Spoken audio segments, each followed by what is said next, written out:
Bonjour tout le monde, bienvenue justement à cette portion de débat avec Nicolas Ducharme entre la deuxième et la troisième période. Nicolas, on va s'entretenir sur des possibilités là, de Division 1, Division 2. Bon, il y a de la discussion autour de ça dans la Ligue universitaire de l'Ontario, mais d'abord et avant tout, j'aimerais qu'on parle un peu de ce qu'on vient de voir là, en deuxième période sur la glace au niveau des gestes qui peuvent être, disons-le, regrettables. Je comprends pas l'attitude des joueurs des Ridgebacks. C'est 4-2, on est encore dans le match, on joue notre vie présentement et on y va des gestes indisciplinés, soyons francs. Si l'avantage numérique des Patriotes avait mieux fait, avait été plus opportuniste, ce match-là serait terminé, mais c'est pas le cas. 4-2, à la fin, coup à la tête, inutile, des pénalités pour coups de bâton. Je suis pas l'entraîneur de l'autre côté, mais moi, je ferais... Il y aurait des tables qui tourneraient dans le vestiaire présentement. Je trouve ça inadmissible comme comportement. Écoute, on a vu Tommy Tremblay du côté des Patriotes obtenir un 4 minutes très risqué pour son équipe et par la suite, on ne l'a pas revu sur la glace. Tommy Tremblay, c'est ton meilleur joueur avec Guillaume Asselin là, du côté des Patriotes. Et Marc-Étienne Hubert, c'est volontairement, si on veut, amputer de son meilleur joueur justement pour passer un message. Les gars, l'indiscipline, ça ne passera pas. Du côté des Ridgebacks, l'entraîneur a eu nombreuses occasions justement pour passer un message et on le fait pas. On retourne constamment avec les joueurs qui sont des joueurs à très haut risque. Non seulement ça, mais on semble même approuver un peu l'attitude parce que je regardais l'adjoint à l'entraîneur des Ridgebacks qui discute avec le banc de l'Est. C'est pas le temps. Dans un match de saison peut-être, mais là, à 4-2, vraiment, écoute, je trouve ça un peu regrettable. Et encore là, ça revient à la même problématique qu'on a soulevée. On en a discuté l'année dernière. Pas de bagarre dans cette ligue-là, pas moyen de se faire justice et justement éviter ces coups salauds-là. Tout le monde s'amuse, puis lorsqu'on est expulsé de la partie, on s'en va dans notre vestiaire, c'est pas plus grave que ça. Un seul officiel en plus encore ce soir. Oui, un seul officiel en plus. Et je sais qu'on ralliera jamais les bons universitaires avec ça. Mais reste que si les batailles étaient entre parenthèses permises, c'est-à-dire on est expulsé du match, mais il n'y a pas de suspension, bien, premièrement, il n'y aurait peut-être pas eu les gestes qu'on a vu à la fin sur Antoine Québillon parce qu'Antoine Québillon n'a pas peur de jeter les gants. Mais surtout, il y aurait peut-être 2, 3, 4 fois plus de personnes ici au Colisée de Trois-Rivières cet après-midi. Puis il y aurait des joueurs fautifs, problématiques, qui auraient été sortis de la rencontre. Donc Stoughton, par exemple, ou Demeny, qui ont posé des gestes très, très répréhensibles au cours de la rencontre, ben, auraient eu à répondre de leurs actes, auraient jeté les gants et auraient été expulsés de la rencontre par la suite. C'est merci, c'est fait, c'est terminé, on s'en va au banc et on n'en a plus. Mais malheureusement, je crois pas qu'on va avoir droit à des changements. On semble préférer que nos joueurs courent le risque de blessures graves en séries éliminatoires plutôt que de changer la donne. Et ça nuit énormément à la crédibilité de la Ligue.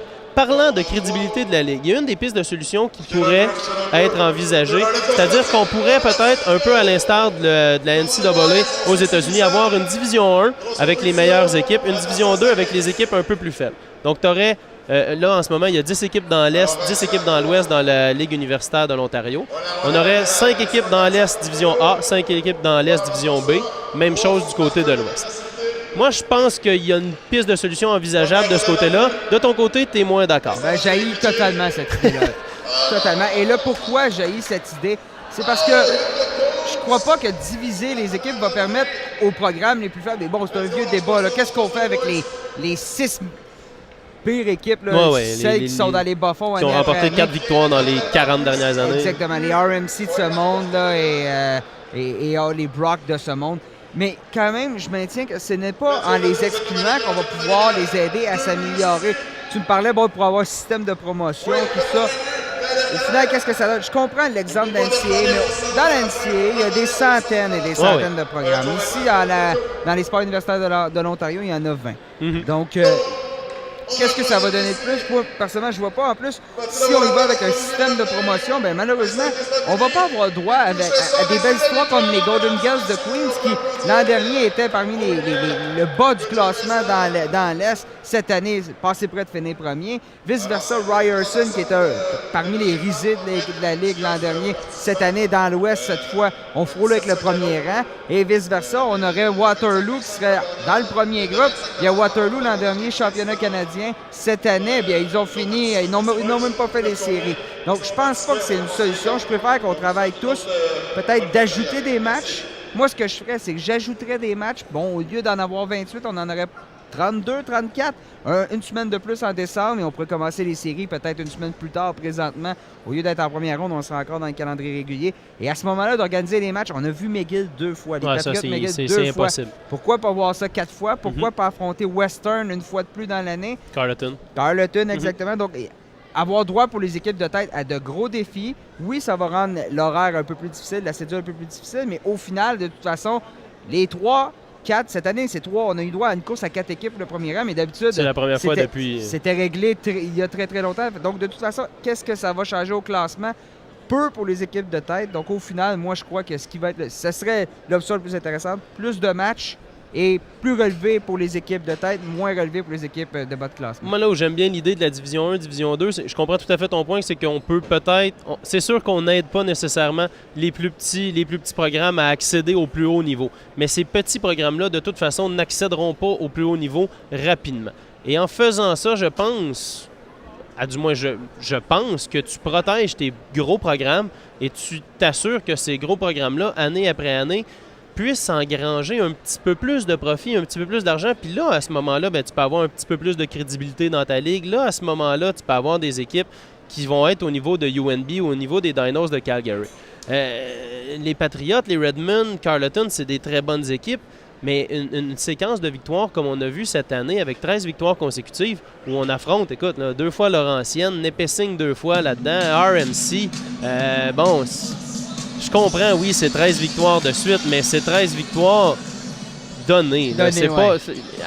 On a changé la donne par rapport à il y a 2 ans où on affrontait plus souvent les équipes de notre division.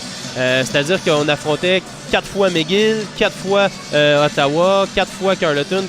Bon, ça, j'aimais déjà plus ça. Ouais. Mais si on veut absolument faire affronter le même nombre de fois chacune des équipes, là, à ce moment-là, s'il vous plaît, sort les petits programmes de la situation parce que c'est des points donnés aux grosses équipes. Il se passera absolument rien. Là. RMC, Carleton, RMC fera pas de surprise puis remportera pas Carleton. RMC vient de gagner la Carl Harris contre Queens. C'est une première en 25 ans. C'est la Coupe Stanley du programme. C'est une première, s'il vous plaît, on peut-tu... Mais pour ces petits programmes-là, c'est souvent ce qui peut faire la différence, d'aller chercher, de s'améliorer avec quelques surprises. Mais de toute façon, tu me parlais de hausse de revenus et je conclurai là-dessus, hausse de revenus. Je crois pas que l'amélioration des programmes par le biais des finances va se faire en Ontario, dans la Ligue d'Ontario par les foules. Je pense que pour l'instant, il n'y a pas assez d'intérêt. Je pense que les universités sont mieux d'investir et de là viendra. Pourquoi il n'y a pas assez d'intérêt? Parce que trop souvent, tu as des rencontres qui finissent 10-2, 8-1. Il n'y a pas de bagarre comme tu le mentionnais. L'arbitrage ordinaire. Est-ce que c'est tout ça? On verra. On en discutera peut-être une autre fois. On vous revient pour la 3e période.